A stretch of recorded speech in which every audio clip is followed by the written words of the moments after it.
All right, let's bring Frank in, get his mailbag here, presented by Rocket Mortgage from Quicken Loans. When you want the ability to adjust your loan options in real time, Rocket can. And we're coming down the stretch, about 14 games left for the Fightins. And they got a lot of injury problems. Let's kind of map it all out with Frank Klose from 97.3 ESPN.com. Latest here, Frank, Rhys Hoskins. Do you anticipate seeing him again this season? Well, actually, while I was on hold, about to come on, Rhys Hoskins was placed on the 10-day IL. And, of course, the season ends in 14 days. So we'll see. I mean, Joe Girardi yesterday had said he is hopeful that Hoskins will return. But, do the math. 14 days left, 10-day IL. It's if he's back, it'll be at the very end or the playoffs. I think that's going to be the tricky thing. What's the deal with Real Muto? Well, they say he's got a sore hip. They did not put him on the injured list, but it sounds like he's going to need to miss a few days. And so they have the third catcher available now, Rafael Marchand. So it looks like they're going to try to ride this out for a few days and get him healthy. And I would not be shocked if we don't see him catch right away. The receiving core they have, Marchand and Knapp, has been doing a nice job. So they might ease him in a little bit, but you might see his bat before you see his glove. When it comes to the pitching, you now have Spencer Howard on the IL, and it's not like Jake Arrieta has been phenomenal this season. Is it possible that Medina gets called up? Well, Adonis Medina is or was. It's kind of hard to say right now who the top prospects are, not pitching in the minor leagues, but he was very much among the top pitching prospects, and beyond Spencer Howard, he was the top pitching prospect. And I think what will happen is they're going to have to really gauge if he is stretched out enough at that alternate camp. Did he only joined them on July 29th? So it's really hard to know what's up with these minor league pitchers when there's no minor league. So I guess it will depend on what they're seeing there. If they feel like he's stretched out, if he can give them a start's worth of pitches, then they might go that way. And I actually sat here with the schedule and kind of mapped out the starting pitching along the way. Assuming that you have Arrieta, Nola, Wheeler, and Eflin, there are 3 games that need to be started. And here's the good news. The way that the schedule lined up, Velasquez would only start one of them, but that leaves 2 other opportunities. Now, here's another challenge. That second opportunity, that same person can't start both of them, just the way that the doubleheaders lined up.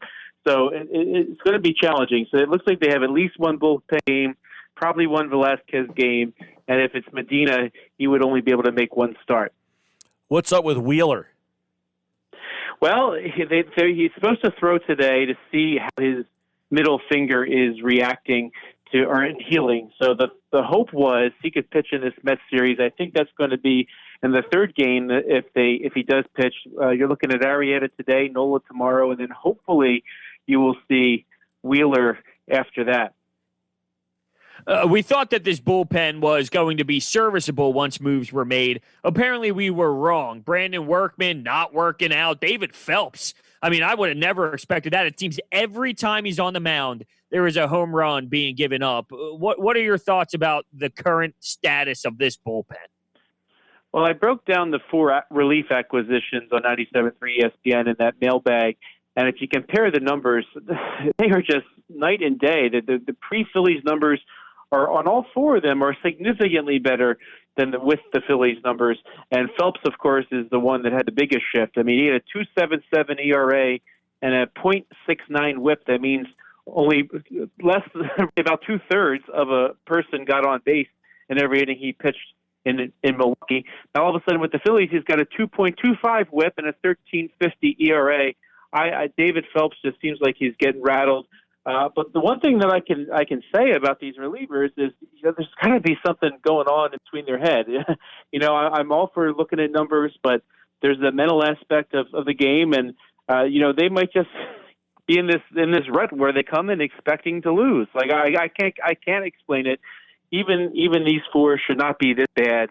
And hopefully that they can kind of turn that around. Now, the good news is Hector Neris, after a really poor August, is pitching pretty well in the month of September. So far, he has a 1.42 ERA in September. Blake Parker's been phenomenal, a 1.93 ERA through his first 11 games. And JoJo Romero is actually kind of showing that he kind of belongs. He has a 3.68 ERA and has looked really good. And let's not forget, the Phillies got through an entire bullpen game, a 7-inning game, of course, allowing just 2 runs. And of course, they lost that game. But that's a little promising, too. So I think the biggest takeaway here is if the Phillies can get through these 14 games that are left and win 7 of them, they'll be in the playoffs. I mean, so far, this playoff race, the way it's gone, the 500 teams are in. So here's the question. With 11 of the 14 games being started by Nola, Wheeler, Arrieta, and Eflin, can you win 7 of them? I think that's what this is going to come down to. You brought up that bullpen game, the 7-inning game, of course, where they only allowed 2 runs. Do you remember who was on the other side of that pitching duel? That is a sore subject for all the Phillies fans. Yes, the Phillies got to see Sixto Sanchez go, and with Real Muto ailing now, and the prospects of re-signing him or not re-signing him, I think Phillies fans are going to feel that in a major way every time they watch him pitch. And he looks like everything the Phillies used to say about him. You heard the Pedro Martinez references during the game. He's always said to kind of look like Pedro in his windup. Pedro was his idol, and he clearly modeled himself after Pedro. But, he may not be Pedro, but he looks pretty darn good so far. And I think, watching him in the NL East for years to come, especially if the Phillies don't re-sign Real Muto, that's going to be a hard pill to swallow. Hey, with Hoskins out for a while, what are the options at first base? Well, Real Muto might be an option. He could get some starts at first base. That can actually kind of help his hip a little bit if it's still a little sore. And I think Jay Bruce will appear sooner than later. Bruce is at the Allentown site. He was getting at bats along with Roman Quinn, who was actually just activated today, and Scott Kingery, who was activated yesterday. So Bruce you could see soon, and Bruce has a history playing first base. The Phillies could try to rest Bruce's quad a little bit at first base. They can try to rest Romuto's hip a little bit at first base. And if Andrew Knapp keeps hitting, then maybe the blow isn't so bad when the Phillies just try to get through these last 2 weeks of baseball. All right, Frank Klose with a lot on the Phillies in a short amount of time. Got it all in right there. Of course, the Phillies mailbag every Tuesday. We're only 2 weeks left in the season. That's it. And right now the Phillies would be in the playoffs. Do you like this playoff setup? It would be, the Phillies would be the 7 seed playing the Cubs right now out in Houston or Arlington, I guess. I guess they want the National League teams playing, or they don't want teams playing their home park, so you wouldn't face teams in their home ballparks. But it's all, and there's going to be no days off, right? It's just going to be like straight through. So that could change the complexion of these playoffs big time. Yeah, that's a very interesting way of doing things. You talk about setting up playoff rotations. That's going to be really challenging because, depending on how things play out, you're probably going to have to go deep into a rotation. And if you thought previously that the Phillies could kind of ride Nola and Wheeler through some playoff series, it might be a lot more difficult at this point. You're going to have to see them get into Eflin and Arrieta and hopefully not a bullpen game. Yep, and then, of course, there's Spencer Howard, too. We didn't even ask about him. I mean, do you anticipate that he pitches again this year? No, he's out. He is out for the season. That is pretty official at this point. And so they're not going to have him. So they're going to have to come up with something. I don't think Velasquez is the answer. If I see Velasquez make another start, I will snap. I will tell you that much. I honestly, before I started Velasquez, I would do the Ramon Rosso, Connor Brogdon combo one more time. I honestly would do that. Think about what you just said, though. It's just wild. He's awful. He's so bad. You know what would aggravate me the most is they're paying him $3.6 million this year. And what happened at the deadline? They had no money whatsoever. And of course he's getting the prorated amount, but that's what's going against the luxury tax, and that's what prevented the Phillies doing other things. I would have non-tendered him this offseason. I thought they saw everything they needed to see before this year, and the sad thing is, and I put the blame on the management for this. When I was talking to you guys at the day of the trade deadline, I said, hey, they really need another starter. What happens if somebody goes down? Well, you're seeing what happens when somebody went down. They needed a 7th starter, even if Howard was healthy, even if Velasquez was pitching. And then that may be the thing that puts the final on the coffin. If they don't make the playoffs, it will be of moves like that prevented them from doing something else. Well, if they do make the playoffs, but still an egregious roster, does Klentak, if they make the playoffs, they say, hey, congratulations, Matt Klentak, you built a playoff team. That's going to be a really interesting call.